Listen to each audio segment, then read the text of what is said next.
අපි හිතමු දැන් එක තරුණයක් සහ තරුණියක් ආදරය කරන්න පටන් ගන්න ඒ දෙන්න විවාහ ජීවිතේ ගත කරන්න ඔන්න පටන් ගන්නවා. අනිත් දෙන්න ආදරය කරන්න පටන් ගන්න පත්තරවල හරි මංගල කික්කිනි හරි මොන හරි දාලා ඉවරලා ඒ දෙන්නත් කොහොම හරි ඇවිල්ලා 10 දෙනෙක් විතර හොයලා ඔන්න ගැළපීමක් හදා ගන්නවා. දැන් මේ දෙන්න ගැළපීම හදාගන්නේ හොයලා ඒ කියන්නේ අර ආදරයක් පටන් ගන්න නෙමෙයි. තමන්ට ගැළපෙන කෙනෙක් හොයාගෙන ප්‍රොපෝසල් එකක්.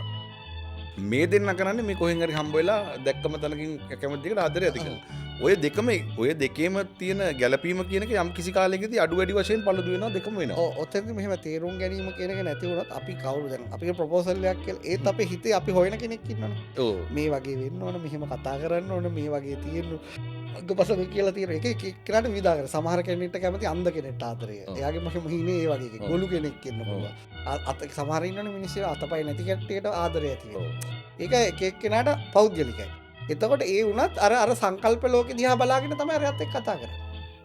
හැබැයි දැන් මිනිස්සු පරිණත වෙනවා, මැචුවර් වෙනකොට ඔක තේරුම් ගන්න. මෙහෙම නම් මේ ජීවිතේ යන්න බෑ. ඒ ගොඩනගා ගන්න. එතකොට ටිකක් ආදරේ අඩු වෙනවා. ආදරේ අඩු වුණාම ජීවිතේ ඉස්සරහට යනවා. හරි. එතකොට වැඩි හොයන්නේ. එයාගේ නිදහස දෙනවා.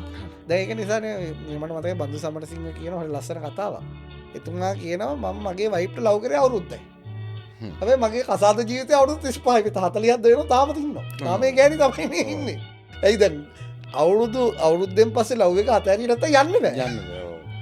ඒ නොගැලපීම වැඩිනේ. ඒක හරි ලස්සන කතාවක්. ඔව්. ඒක අපි හැමතිස්සෙම ඒ කියන්නේ ගෑනු කෙනෙක් ගත්තාම සමහර පිරිමි ඔයාට මේක අඳින්න ඕන, ඔයා මේක අඳින්න ඕන. ඔයා දිගට අඳින්න ඕන, ඔයාට කොටට අඳින්න බෑ. ඔයා මෙතන ගියාම මෙහෙම හැසිරෙන්න ඕන, නටන්න බෑ. ඒ දාන්නේ එයාගේ හිතේ ඉන්න ගෑණිය එළිය හදා ගන්න හදන්නේ. ගෑනියත් එහෙමයි. වෙන යාළුවෙක්ට කතා කරන්න බෑ. මං විතරක් දිහා බලන්න ඕන.